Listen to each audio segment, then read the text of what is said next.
Hello అండి, welcome back to our channel spicy plate by Priya. ఈరోజు వీడియోలో మటన్ దమ్ బిర్యానీ అనేది ఎలా ప్రిపేర్ చేసుకోవాలో చూపిస్తాను. ఈ బిర్యానీ అనేది చాలా ఈజీ ప్రాసెస్లో చాలా సింపుల్గా, అలాగే టేస్ట్ కూడా చాలా బాగుంటుంది. వీడియో చూసిన తర్వాత మీరే అంటారు బిర్యానీ చేసుకోవటం ఇంత ఈజీనా అని. అయితే ఈ బిర్యానీ చేసిన తర్వాత ఇంట్లో ప్రతి ఒక్కరు కూడా లైక్ చేస్తారు. మటన్ అనేది చాలా సాఫ్ట్గా కుక్ అవుతుంది.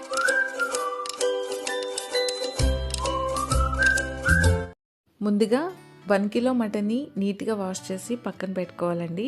పెద్ద పీసెస్లా కాకుండా, అలానే కర్రీ పీసెస్లా కాకుండా మీడియం సైజులో ఈ మటన్ పీసెస్ అనేవి కట్ చేసి పెట్టుకొని, దీనిలో 1 spoon dhania powder, half spoon garam masala powder, అలాగే 1 స్పూన్ సాల్ట్, హాఫ్ స్పూన్ పసుపు, 1.5 spoon red chilli powder, 1 spoon ginger garlic paste అని వేసుకుని అంతా కూడా మటన్కి బాగా పట్టేటట్టుగా చక్కగా మనం మిక్స్ చేసి కలిపెట్టుకోవాలి.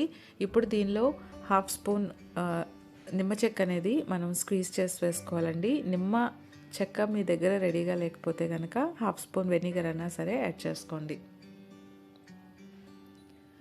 ఇప్పుడు మనం నైట్ టైం తోడుపెట్టినటువంటి మీగడ పెరుగు ఏదైతే ఉందో అది 1 కప్ వరకు యాడ్ చేసుకోవాలండి. ఇది కొంచెం లైట్గా పులిసింది, అలాగే మీగడతో ఉన్న పెరుగు యాడ్ చేసుకోవటం వల్ల మనకి ఆ ఫ్లేవర్ అనేది చాలా కమ్మగా, మటన్ కూడా చాలా సాఫ్ట్గా కుక్ అవుతుంది. అంతా కూడా బాగా కలుపుకొని అట్లీస్ట్ హాఫ్ అన్ అవర్ అయినా సరే మనం పక్కన పెట్టుకోవాలి. ఇక్కడ 1 కిలో రైస్ అనేది నీట్గా వాష్ చేసుకుని హాఫ్ స్పూన్ ఆయిల్ వేసుకుని రైస్ మునిగేంత వరకు వాటర్ యాడ్ చేసి పక్కన పెట్టుకోవాలి.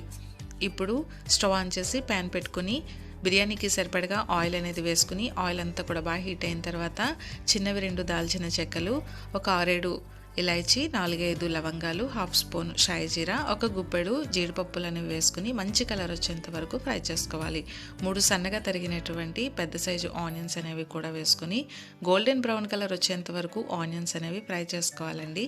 ఇలా ఫ్రై అయిన తర్వాత దీనిలో ముందుగా మ్యారినేట్ చేసి పక్కన పెట్టుకున్నటువంటి మటన్ ఏదైతే ఉందో అది కూడా వేసుకుని ఇప్పుడు మంటని కంప్లీట్గా హై ఫ్లేమ్లో పెట్టుకుని ఒక 5 to 10 మినిట్స్ పాటు చక్కగా మనం ఫ్రై చేసుకోవాలి. ఇలా ఫ్రై అయిన తర్వాత ఇంకొక 15 మినిట్స్ పాటు మంటని కంప్లీట్గా లో ఫ్లేమ్లో పెట్టుకుని మూత పెట్టి మగ్గించుకోవాలి. ఇలా మగ్గించుకోవటం వల్ల వాటర్ అనేది బయటికి వచ్చేసి ఆయిల్ అనేది తేలుతూ ఉంటుంది. ఈ టైంలో 3 స్పూన్స్ వరకు జింజర్ గార్లిక్ పేస్ట్ అనేది మనం యాడ్ చేసుకోవాలి. జింజర్ గార్లిక్ పేస్ట్ యాడ్ చేసిన తర్వాత మంటని కంప్లీట్గా హై ఫ్లేమ్లో పెట్టి ఇంకొక 5 మినిట్స్ పాటు మనం పచ్చివాసన పోయేంత వరకు ఫ్రై చేసుకుంటే అది మంచిగా కుక్ అవుతుందండి. ఈలోగా 3 ఎర్రగా పండిన టొమాటోలు అనేవి మనం పేస్ట్ చేసి వేసుకోవాలి. అలాగే గుప్పెడు పుదీనా, కరివేపాకు, ఒక 6-7 పచ్చిమిర్చిలు అనేవి ఇలా కోర్స్గా పేస్ట్ చేసుకుని వేసుకోండి. ఈ ఫ్లేవర్ అనేది బిర్యానీకి చాలా మంచి టేస్ట్ అనేది ఇస్తుంది. ఈ టొమాటో, ఈ పుదీనా, కొత్తిమీర, పచ్చిమిర్చి పేస్ట్లు అనేవి వేసుకుని మంటని కంప్లీట్గా హై ఫ్లేమ్లో పెట్టుకుని ఫ్రై చేసుకుంటే ఆయిల్ అనేది కంప్లీట్గా బయటకు వస్తుంది. ఈ టైంలో బిర్యానీ మసాలా పౌడర్, అలాగే 1 స్పూన్ వరకు గరం మసాలా పౌడర్, 1 స్పూన్ వరకు ధనియా పౌడర్ అనేవి కూడా యాడ్ చేసుకుంటున్నాను. మనం మటన్లో ఆల్రెడీ సాల్ట్ వేసాం కదండి, ఇక్కడ మీరు చూసి వేసుకోండి. ఇంకొక 1.5 స్పూన్ నాకు సాల్ట్ అయితే పడింది. అంతా కూడా మనం వేసుకుని కంప్లీట్గా మనం ఇలా కుక్ చేసుకుంటే కర్రీలాగా ప్రిపేర్ అవుతుంది. ఇది కాసేపు మనం మూత పెట్టి పక్కన పెట్టుకోవాలి. ఇప్పుడు విడిగా వెడల్పాటి పాత్ర పెట్టుకుని ఒక 3 స్పూన్స్ వరకు నెయ్యి అనేది యాడ్ చేసుకుని దీనిలో చెక్క, లవంగ, ఇలాచీలు అనేవి కూడా యాడ్ చేసుకోవాలండి. అంతా కూడా బాగా వేగిన తర్వాత 1 గ్లాస్ బాస్మతి రైస్కి 1.5 గ్లాస్ వాటర్ చొప్పున నేనైతే ఇక్కడ వాటర్ అనేది కొలిచి తీసుకుంటున్నాను.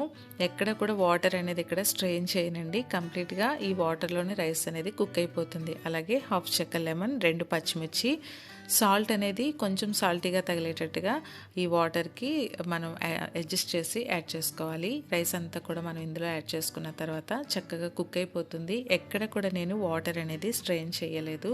ఇలా 90% వరకు రైస్ అనేది కుక్ అయిన తర్వాత మనం ముందుగా ప్రిపేర్ చేసి పెట్టుకున్నటువంటి ఈ మటన్ కర్రీ ఏదైతే ఉందో అది ఒక 1 లేయర్ లాగా వేసుకుని ఈవెన్గా స్ప్రెడ్ చేసుకోవాలి. ఇదంతా కూడా కింద నుండి రైస్ ఎక్కడ విరిగిపోకుండా చక్కగా మనం కలుపుకొని మూత పెట్టి ఒక 10 మినిట్స్ పాటు దమ్ చేసుకున్న తర్వాత దీనిలో కొత్తిమీర, పుదీనా, అలాగే 3 స్పూన్స్ నెయ్యి, కొంచెం బిర్యానీ మసాలా పౌడర్ అనేది పైన వేసుకుని మూత పెట్టుకోవాలి. అంతేనండి, ఎంతో టేస్టీగా ఉండేటువంటి మటన్ దమ్ బిర్యానీ అనేది రెడీ అయిపోయింది. ఈ బిర్యానీని పెరుగు రైతాతో కానీ చికెన్ కర్రీతో కానీ ఎలాంటి కర్రీతో మీరు ట్రై చేసినా వట్టిగా తిన్నా కూడా టేస్ట్ అయితే మాత్రం బాగుంటుంది. ఇంట్లో పిల్లలు, పెద్దవాళ్ళు అందరూ కూడా లైక్ చేస్తారు. అయితే మీరు చేయాల్సిన పని, వీడియో చూసిన వెంటనే మీకు నచ్చితే కనుక లైక్ చేయండి. ఛానల్ ఏమన్నా కొత్తగా వచ్చేస్తున్నట్లయితే సబ్స్క్రైబ్ చేసుకోవటం మర్చిపోవద్దు. Thank you for watching.